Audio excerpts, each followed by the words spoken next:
Good day, and welcome to the Legend fourth quarter 2025 earnings call. At this time, all participants are in listen-only mode. After the speaker's presentation, there'll be a question-and-answer session. Instructions will be given at that time. Please note this call is being recorded. I would like to turn the call over to Jessie Yeung, Vice President of Investor Relations and Finance. Please go ahead. Good morning.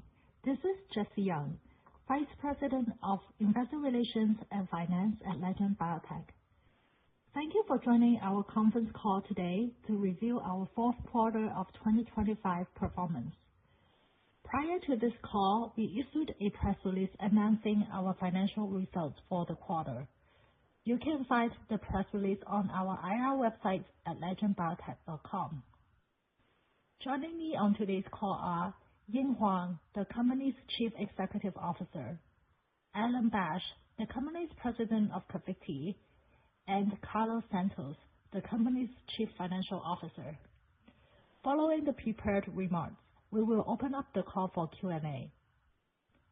During today's call, we will be making forward-looking statements, which are subject to risks and uncertainties that may cause our actual results to differ materially from those expressed or implied herewithin. These forward-looking statements are discussed in greater detail in our SEC filings, which we encourage you to read and can be found under the investor sections of our company website. In addition, adjusted net income loss is a non-IFRS metric. This non-IFRS financial measures is in addition to and not a substitute for or superior to measures of financial performance prepared in accordance with IFRS. There are a number of limitations related to the use of these non-IFRS financial measures versus their closest IFRS equivalents. However, we believe that providing information concerning adjusted net income or loss and adjusted net income or loss per share enhances an investor's understanding of our financial performance.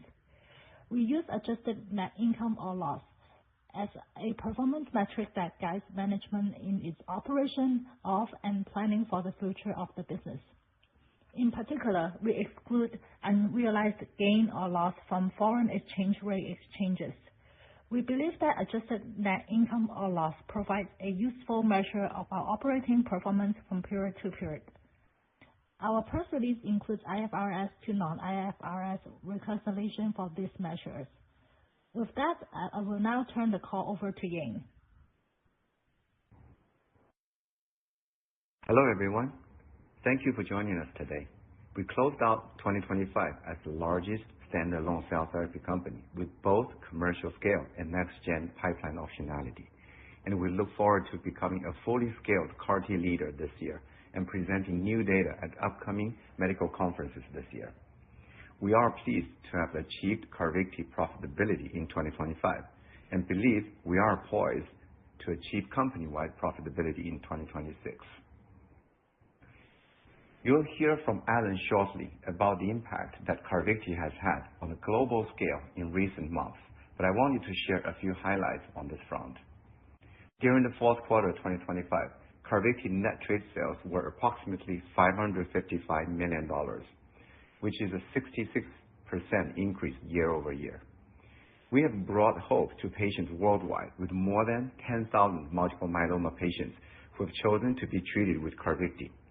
And with the physical expansion of the Raritan facility, we have the installed capacity to support annual production of 10,000 doses across all our manufacturing nodes. CARVYKTI's launch remains the strongest CAR-T launch to date. The majority of its utilization is now in earlier line settings. CARVYKTI has a 97% overall manufacturing success rate and is offered in 14 global markets. Not only is CARVYKTI raising the bar for manufacturing excellence and site growth, it's also setting new standards for survival outcomes in relapsed refractory multiple myeloma. Recently, at the 67th American Society of Hematology annual meeting and the 2026 Tandem meeting, we presented compelling data on CARVYKTI's efficacy and our manufacturing success. Before we dive deeper into this, I want to highlight that we also presented at ASH on LuCa-G39D, our first-in-class allogeneic gamma delta CAR T cell therapy targeting CD19 and CD20 in adults with relapsed refractory B-cell non-Hodgkin's lymphoma, or NHL. As you may have seen, we're pleased that it demonstrated manageable safety and encouraging anti-tumor activity. Turning to the recent CARVYKTI presentations, new long-term CARVYKTI data demonstrated durable responses in key subgroups and reinforced the improved outcomes associated with earlier treatment with CARVYKTI.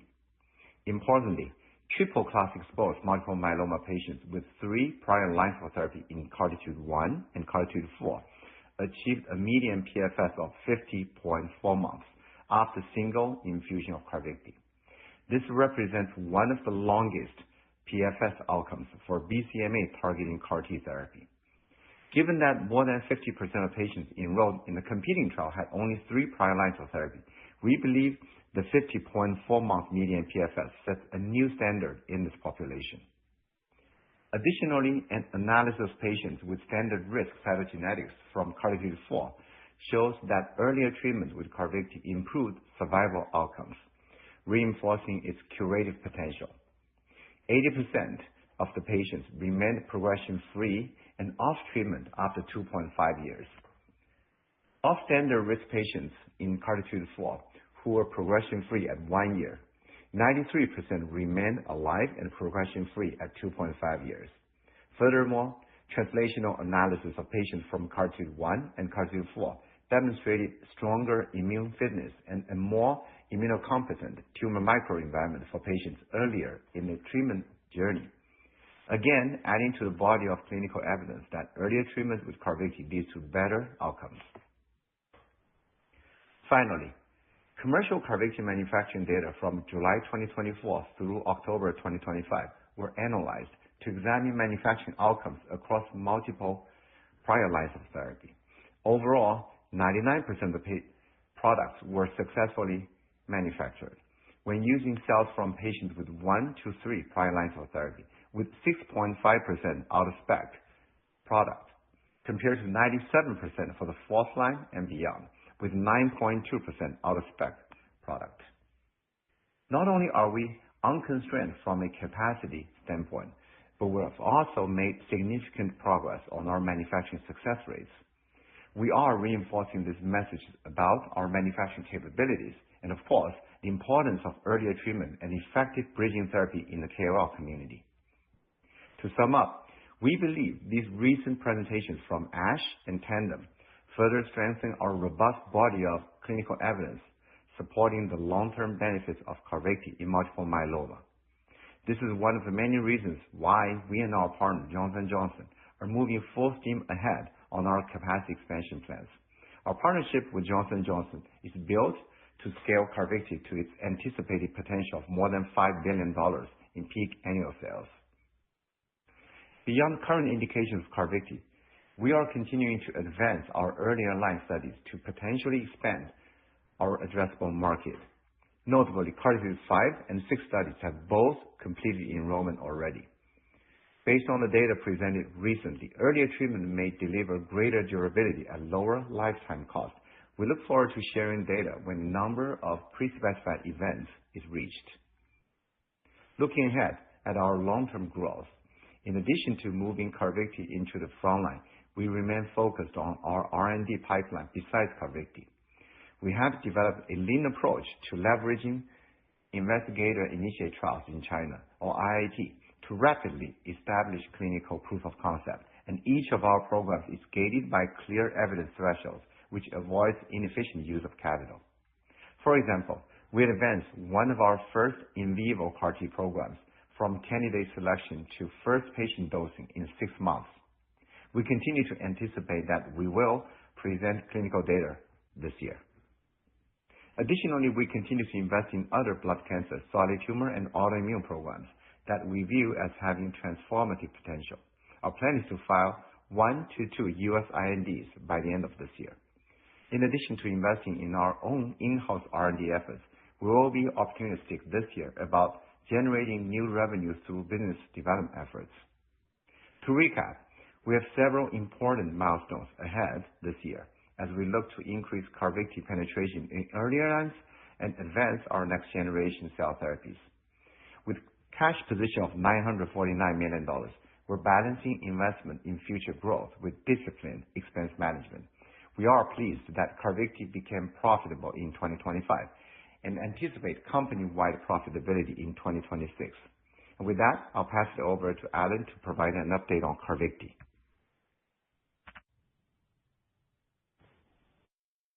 Thank you, Ying.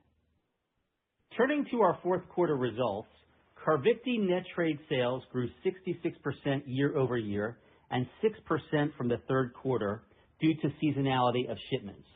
Our global growth was driven by continued share gains, site expansion, and growing geographic footprint, now reaching 294 global treatment sites across 14 markets worldwide. U.S. net trade sales of $420 million grew 38% year-over-year and 6% quarter-over-quarter. We continue to move our business toward earlier line settings and are pleased to report that approximately 65% of our patients are from the second to fourth line setting. Outside the U.S., we achieved sales of $135 million, representing an over threefold increase compared to the same period a year ago and a 5% increase quarter-over-quarter. This performance was supported by continued growth in key markets such as Germany, Spain, and Belgium, and bolstered by the Tech Lane facility in Belgium, which came online in September 2025 for commercial production to serve ex-US markets.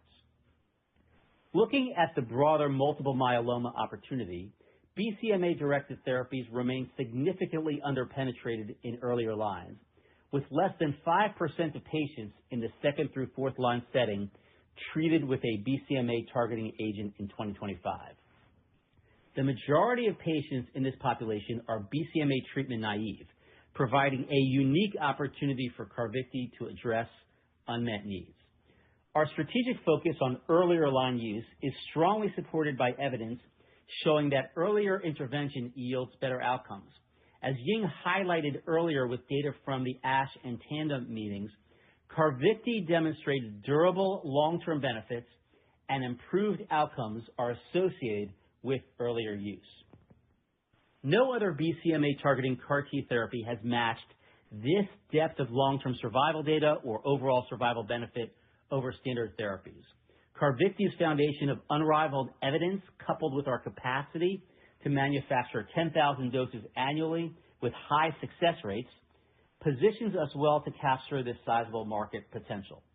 Before turning to how this unique profile serves the community setting, I want to shed light on the patient management strategies we have been able to implement and explore with our patient data sets and how things have changed since we and J&J launched CARVYKTI. Importantly, as we recently saw at the ASH and Tandem meetings, there is definitive evidence that effective bridging therapy can debulk tumor burden, mitigating the risk of neurotoxic events such as Parkinsonism. It is associated with both improved safety outcomes as well as efficacy outcomes. In a study across more than 20 academic centers, published by Dr. DeCall from Medical College of Wisconsin, there were no cases of colitis or Parkinsonism following at least one cycle of talquetamab bridging therapy and CARVYKTI infusion. The study included more than 130 patients, with 98 patients treated with CARVYKTI.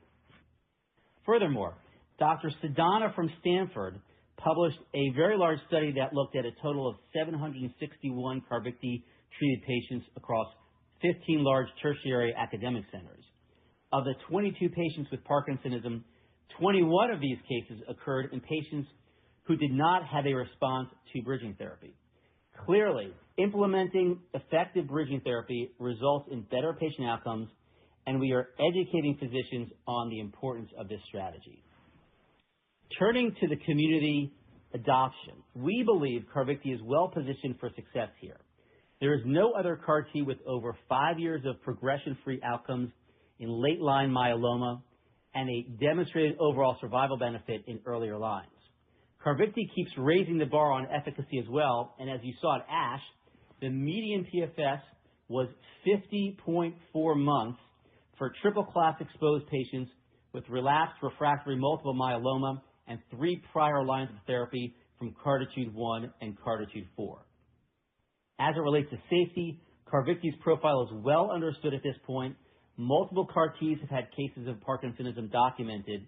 Patients and physicians don't have to ask when class effects might emerge, as they can simply refer to CARVYKTI's data set.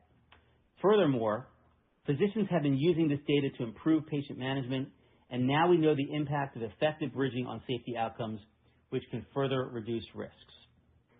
Lastly, CARVYKTI is suitable for appropriate multiple myeloma patients looking for a one-time infusion, regardless of the treatment setting, since it can be administered in outpatient settings as well. Given all these factors, you can see why CARVYKTI has had steady traction in the community setting. Community hospitals now comprise 1/3 of the 145 CARVYKTI authorized treatment centers in the U.S., with 80% of myeloma patients living within 50 miles of a treatment site. Additionally, we continue to see the outpatient setting comprise about half of CARVYKTI prescribing volume, further supporting broad accessibility. In summary, CARVYKTI remains the undisputed leader of CAR-T sales and is the only CAR-T with this sales execution track record as we focus on reaching its peak sales potential of more than $5 billion. Our core focus remains on unlocking the curative potential of CARVYKTI and accelerating adoption in earlier lines, where we see the greatest impact for patients.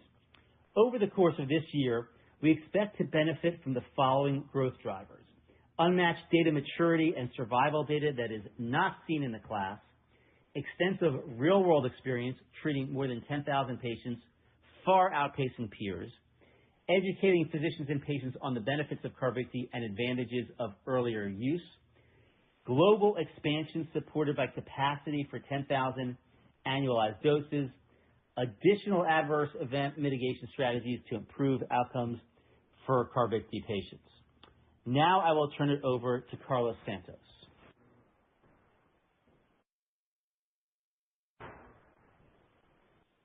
Thank you, Alan, and good morning, everyone. I'm pleased to walk you through our financial performance, which reflects another quarter of progress towards company-wide profitability. During the fourth quarter, we delivered strong top-line growth, driven by the continued momentum of CARVYKTI and the expanding global footprint that Alan outlined. Revenue reached $306 million, representing 64% year-over-year growth. And our gross margin remained consistently strong at 61%, with a gross margin on CARVYKTI net product sales of 57%. What is most important is that this growth is increasingly translating into operating leverage. Our operating margin has improved dramatically, from negative 142% in the second quarter of 23 to just negative 6% in the fourth quarter of 25. And this improvement has been steady across 10 consecutive quarters. This reflects two things. First, the scalability of the CARVYKTI franchise, and second, our disciplined approach to managing the cost structure as we grow. Given this trajectory, the CARVYKTI franchise became profitable in 2025, and we believe we remain on track to achieve enterprise-wide profitability in 2026. With a revenue compounded annual growth rate of 77% since the second quarter of 23, and gross margins starting to stabilize at 55% or more over the past 4 quarters, we have a clear line of sight to achieving this milestone. Turning to the next slide, revenue growth of 64% significantly outpaced our 6% growth in total operating expenses, reflecting our commitment to scaling responsibly. R&D declined 3% year over year as our BCMA frontline clinical programs mature and we increasingly shift investment into our next generation in vivo platform. SG&A grew 22%, driven by targeted investments to reinforce our leadership position in BCMA CAR-T, such as sustaining share of voice leadership by expanding our sales force, as well as investing in direct-to-consumer campaigns. Back office and administrative functions continue to scale efficiently as the business grows, reflecting strong internal cost discipline. Our operating loss improved by 75% versus the prior year to approximately negative $20 million. And after excluding items that are not representative of our company's core business, including stock-based compensation and unrealized FX gains or losses, we have reported positive adjusted net income of $2.5 million, a meaningful transformation from a $59 million adjusted net loss a year ago. Our adjusted diluted income per share was 1 cent compared to negative 15 cents for the same period last year. We ended the year with $949 million in cash, cash equivalents, and time deposits. Operating cash flows continues to trend in the right direction, as evidenced by our $12 million in operating cash flow outlays this quarter, compared to $82 million in operating cash flow outlays for the same period last year. This cash position provides us with optionality as we focus on the following investment priorities. First, advancing our in vivo programs. Second, focused, synergistic business development. Third, supporting CARVYKTI profit expansion through focused commercial and medical investment. And finally, modest capital expenditures tied to manufacturing capacity expansion. We will continue to prioritize disciplined expense management as we invest in our future. Importantly, we believe we remain on track to achieve our expectations for company-wide profitability this year. In summary, our financial performance reflects the collective strength of Legend's differentiated cell therapy platform, the scalability of the CARVYKTI franchise, and our disciplined approach to growth. We have a market-leading CAR-T therapy in a vast multiple myeloma market, a robust balance sheet, expanding margins, and an innovation engine that is advancing at speed. With more than 10,000 patients treated globally and a growing footprint of treatment centers, we believe we are well-positioned to translate our clinical leadership into long-term sustainable value. And now it's time to take your questions. Operator, we're ready for the first question, please. Thank you. If you'd like to ask a question, please press star 11. If your question has been answered and you'd like to remove yourself from the queue, press star 11 again. Our first question comes from Terrence Flynn with Morgan Stanley. Your line is open. Great. Thanks for taking the question. Maybe two for me. I was just wondering if you can comment broadly on your expectations for the pace of CARVYKTI growth in 2026 and maybe how to think about U.S. relative to rest of world. And then the second one was on your business development comments. You mentioned focused, synergistic business development. Just what exactly does that look like? What are the types of assets, stage, size that you guys are potentially considering? Thank you. Hey, good morning, Terrence. This is Ying. Thank you for the questions. So on your first question, we are planning and also we're committed to sequential growth throughout the year. That includes all 4 quarters 2026.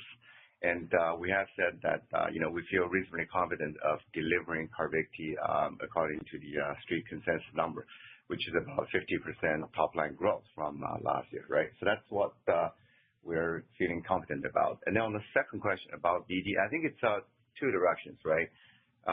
We obviously are interested in certain technologies that are complementary to what we have in-house.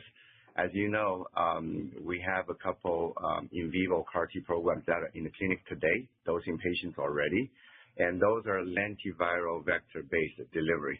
So certainly there are other technologies that are out there, which may be useful for other indications besides oncology and hematology.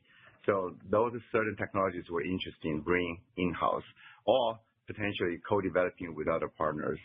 And then I think by the same vein, there are also other interest in potentially partnering with our existing assets, right? Because as you have seen, Terrence, there's a lot of transactions recently in the in vivo CAR T field.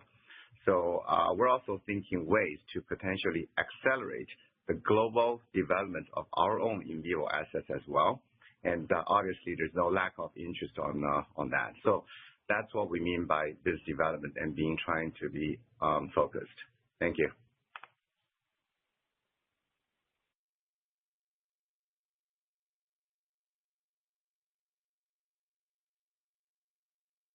Thank you. Our next question comes from John Miller with Evercore. Your line is open. Hi, guys. Thanks so much for taking my question and congrats on the progress.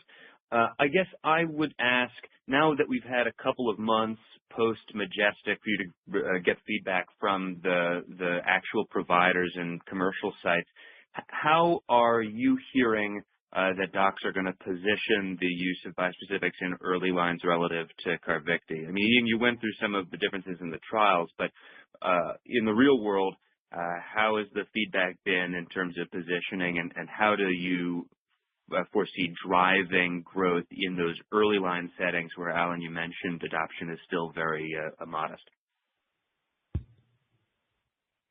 Hi, yes, this is Alan. So obviously the Majestic data is good news for patients, but I would remind you, and we have heard multiple times, that this is a very large opportunity in second and third line. In fact, there are over 100,000 patients second line plus globally. And that means that there is a significant unmet need and a significant opportunity for the CAR T adoption in second and third line. We have seen as our business has evolved, the fastest growing segment of our business has been in second and third line, and we expect that to continue.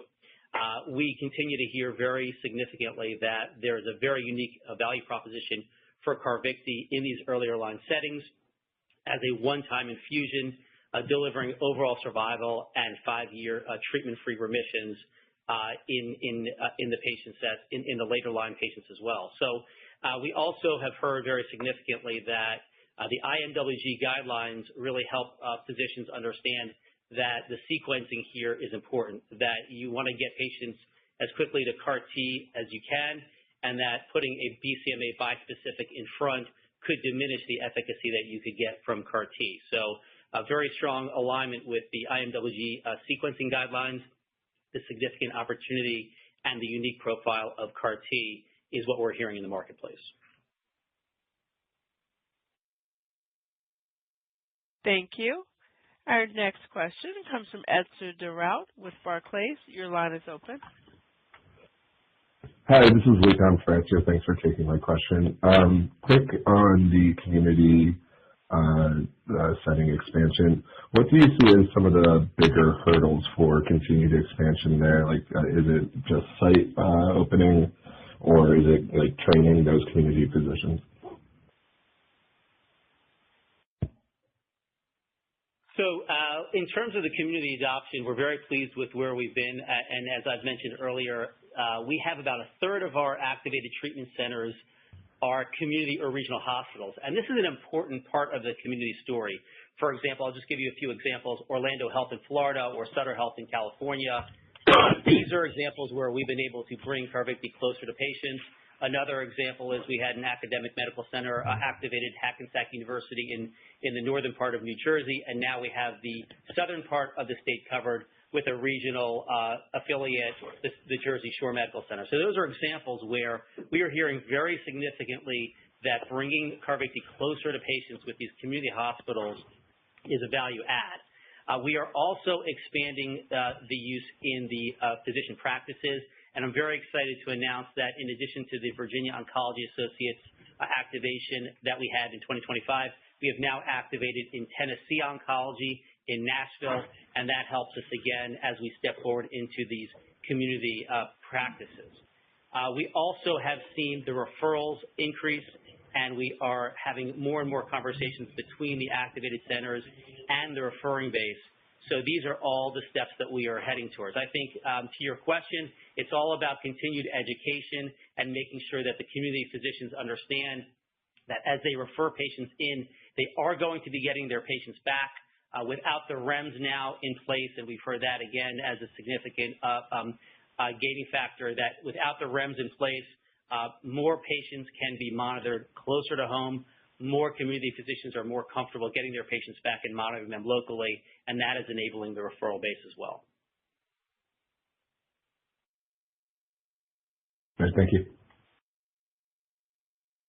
Thank you. Our next question comes from Linhei Zhao with GS. Your line is open. Hi, thanks for taking my question. This is Linhei from Goldman Sachs. You mentioned about the current CAR T penetrations less than 10% in the fifth line and also less than 5% in second to fourth line multiple myeloma.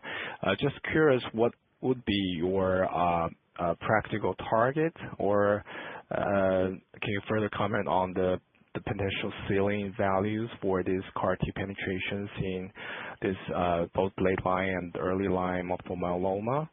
And that's the first question. And the second question is about Tecdera. Just wondering, given that Tecdera may also not be a favorable treatment option in community setting, would you consider the community hospitals as a bigger growth opportunity, or are you going to still purchase the majority of the growth in the academic centers? Thank you. Hi, Linhai. This is Ying. So I'll answer the first part of your question in terms of current CAR T penetration. So we and our partner J&J are firmly believers that newer drugs, including Carvykti and also Tecdera, should be the preferred option based on the clinical data that shows superiority of these regimens over the triplet standard of care, right? And as Alan mentioned, if you look at community practice in the second to fourth line setting in the U.S., still all BCMA targeting modalities only account for about 5% market share. That shows us there's plenty of growth for these new regimens in the community setting, right? Now, in terms of, what we're trying to target, obviously, I think, number one, we can lead with our efficacy because it is better efficacy in both progression-free survival and also survival. And that resonates really well with both patients and also the physicians in the community setting. Secondly, we also talk about the one-time convenience, which is a great quality of life improvement for patients because if they invest about 1 month with us, and then we can provide years of progression-free survival and also treatment-free remission here. That's our second selling point. And then lastly, even in terms of health economic benefit, right? If you look at the total treatment cost, we're providing savings, significant savings over standard of care over a certain period of time, given the clinical evidence we have accumulated from CARTITUDE-4 trial. So that is our strategy, how we can completely go into the community. Now, in terms of, our assumption, right? I think, first of all, we're getting to that important milestone of delivering annual supply of 10,000 doses per year from all for our network in the supply chain. Secondly, with the current and ongoing CapEx, we and J&J are planning to supply up to 20,000 doses into the both U.S. and European markets. So that is our plans, and these plans obviously are based on our projection of the demand and also the real-time market research. So we have a lot of confidence in the penetration of CAR T into this market. And then I'll ask Alan to answer the second part of the question. So because CAR T in general is under-penetrated across all the segments, we see significant growth across all the segments I outlined previously, the academic medical centers, the regional and community hospitals, as well as the community practices. So I think all three segments represent significant growth opportunity for us. Got it. Thank you so much. Thank you. Thank you. Our next question comes from Eric Schmidt with Cantor. Your line is open. Thanks for taking my question. It's on the Raritan facility. Congrats. It sounds like you got full approval earlier this year. Just wondering when exactly that happened and your initial efforts to fill up demand for that facility, how those are going. And then on gross margins, we've seen Carvykti gross margins kind of flatten out in the last few quarters at 57%. With that facility now potentially being utilized, are we going to see that ramp up over time? Thank you. Thanks, Eric. Yes, we have the installed capacity to support 10,000 doses, as Ying outlined, and we are now, as we've outlined earlier, have all 4 commercial nodes supplying the marketplace. Raritan is continuing to expand, and we anticipate a high utilization rate to support the growing demand. So our capacity is fully meeting the demand. We have high utilization across all 4 nodes, and that is supporting the 10,000 dose achievement that we have. And gross margin. Eric, with regards to gross margin, I mean, we've seen an improvement of gross margin year over year from the utilization improving in all of our manufacturing nodes. However, we did ramp up the Tech Lane facility in 2025, and as you see, as that starts to grow at volume, we will see the cost of goods manufacturing coming down in Tech Lane, then adding to the overall network improvement. Thank you. Thank you. Our next question comes from Kostas Biliouris with Oppenheimer. Your line is open. Thanks for taking our question, and congrats on the progress. Maybe a question on recent M&A in the space. One of your competitors was recently acquired by a larger company, Gilead. Do you foresee any changes in the competitive dynamics there following this acquisition? And a follow-up on the review of their application. It wasn't a priority review. Any comments or thoughts around that? Thank you. So, good morning, Kostas. Thank you for the questions. First of all, I think the acquisition you referred to validates the value of this market, right? Because we're looking at the multiple myeloma market for autologous CAR-T, and certainly that lends to this support of the valuation of the market we're targeting. And we have already said, right, how much the market is. You're looking at a $35 billion plus market for multiple myeloma, and CAR-T will become an increasing portion of that pie. Secondly, as you correctly pointed out, the PDUFA date is December 23rd by FDA assigned on anito-cel. And as you know, based on the FDA published guidance document, there are only 2 criteria when the agency decides whether application of certain drug candidate merits standard review or priority review. The first criterion here is whether the disease you're target is a serious life-threatening disease. I think it goes without saying multiple myeloma is a life-threatening disease. And the second criterion is whether the agency deems the candidate has any clinical differentiation over existing therapies. Now, clearly, based on the FDA determination of standard review, you know the answer how FDA views this application based on the data supplied in that package. So we feel this is really another validation of that CARVYKTI really has the unmatched efficacy and durability in the field. And we agree with the FDA view on this point. And that's pretty much what I can say about this. In terms of the competition implication, I'll ask my colleague Alan to comment.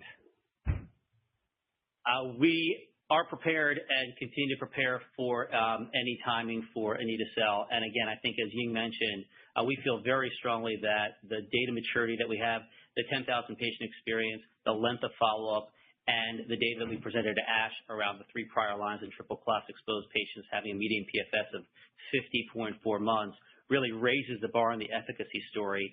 So as any other potential competitor comes to market, that's the bar that they're going to be looking at.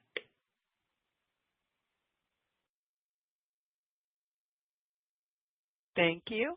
Our next question comes from James Shin with DB. Your line is open. Hey, good morning. Thank you for the questions. I have 2. First one is for Ying and the team.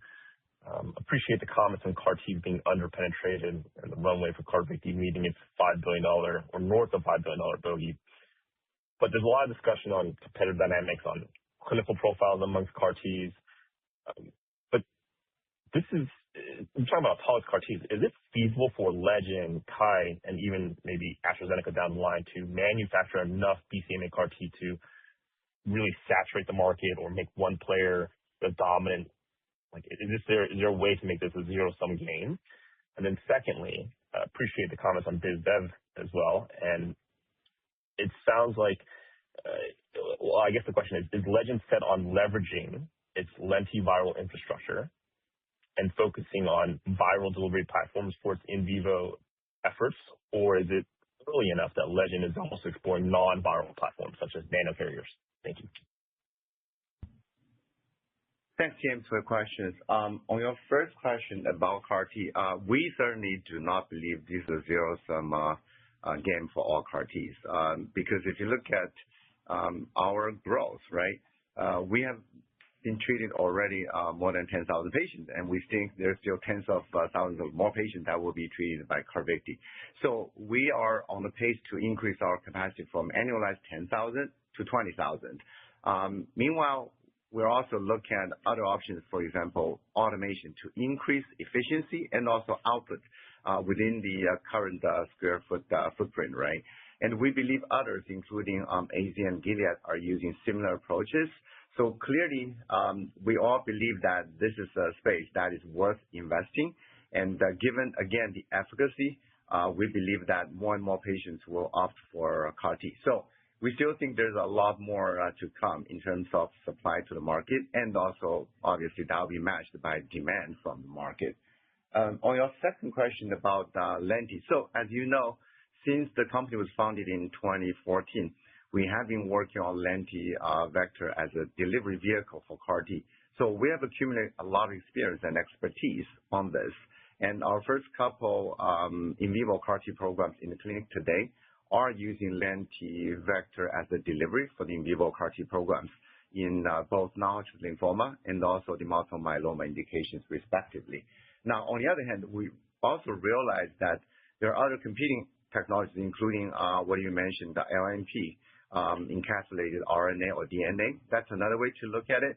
So we're obviously interested in other technologies as well. On the other hand, I believe that if we can show safety proven in the clinic, then there's no reason why Lenti vector cannot be used in other indications such as autoimmune disease as well.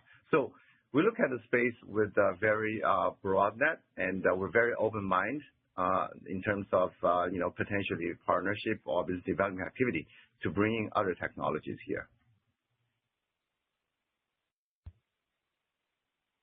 Thank you. Our next question comes from Sean McCutcheon with Raymond James. Your line is open. Hey guys, thanks for the question. One for me. With the iberdomide NDA now accepted by FDA on MRD results and Vinay Prasad leaving soon, how does this alter your calculus on potential for filing on MRD results for CARTITUDE-6? Thanks. Thanks, Sean, for your question. I think you have seen the agency published recently a draft guidance document for the industry based on MRD as a registration endpoint for accelerated approval in multiple myeloma. On the other hand, there is a footnote in the FDA document that says that the ODAC discussion was based on meta-analysis for modalities such as small molecules and also on injectable antibodies, right? So to date, there's no data out there that actually suggests a correlation between the clinical outcomes such as PFS and survival and MRD activity in CAR-T modality. And we're very much aware of that. In fact, we are probably the trailblazer in this field because we will expect CARTITUDE-5 top-line data in the near future, right, this year or next year. And based on that, we did actually prospectively include some MRD activity in the measurement. So we might be the first one actually in front of the FDA to discuss the correlation between MRD activity and a clinical outcome such as PFS and survival in a CAR-T trial. And based on that, of course, if FDA agrees, we potentially can accelerate the FDA filing time for CARTITUDE-6, which is the frontline trial that is comparing CARVYKTI head-to-head against stem cell transplant in the frontline setting. So that is how we view this MRD endpoint and how that potentially can accelerate CARVYKTI entry into the frontline for patients who are eligible for transplant.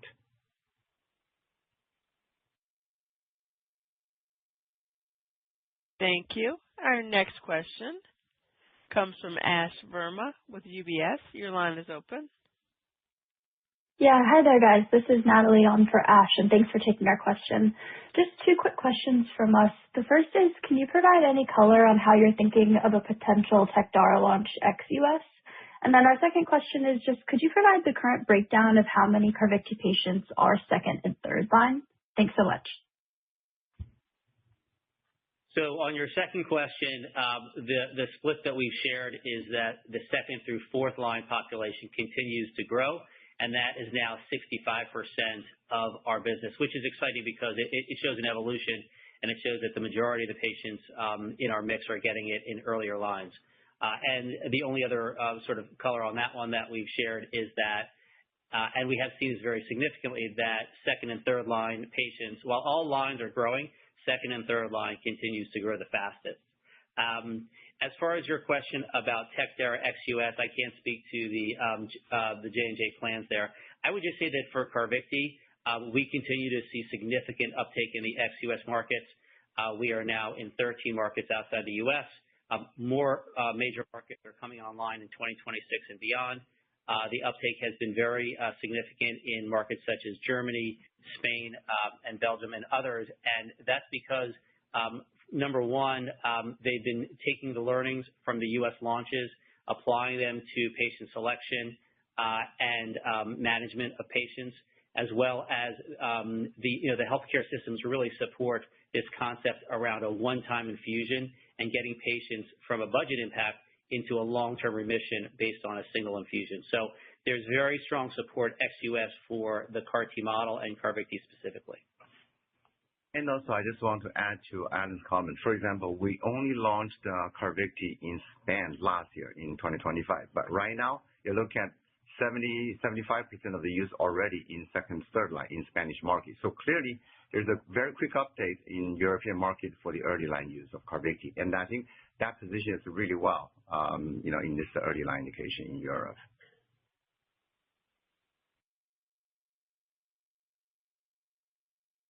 Thank you. Our next question comes from Leonid Timashev with RBC. Your line is open.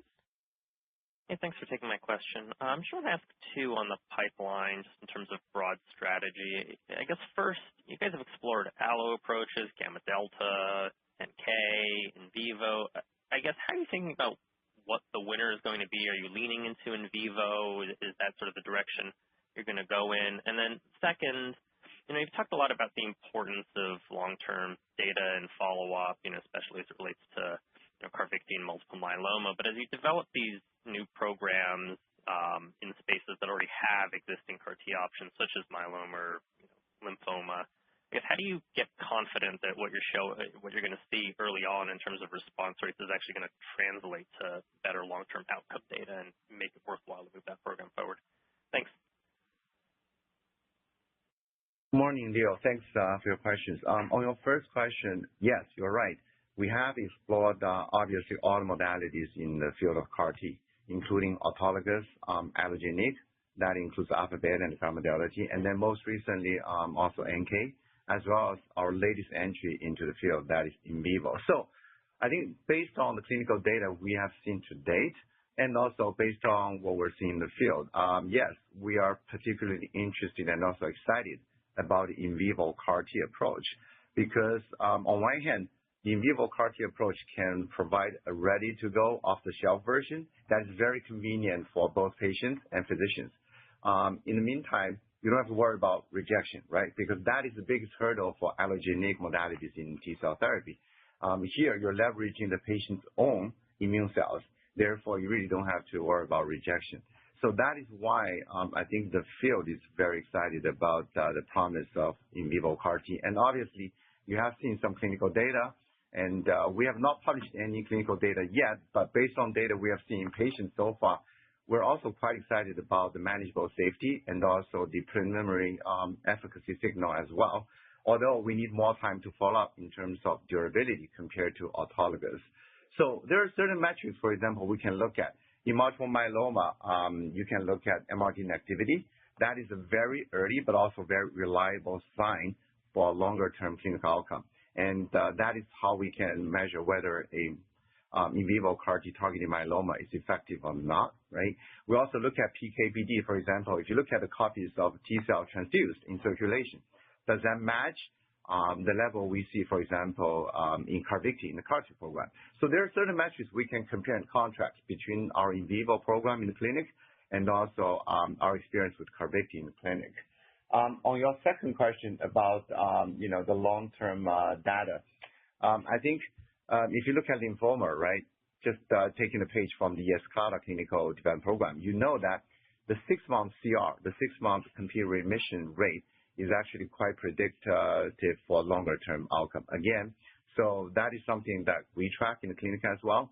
So I think the prior clinical experience in CAR T really taught us a lot how to look at the efficacy in the very beginning of the program. That's how we track the clinical progress.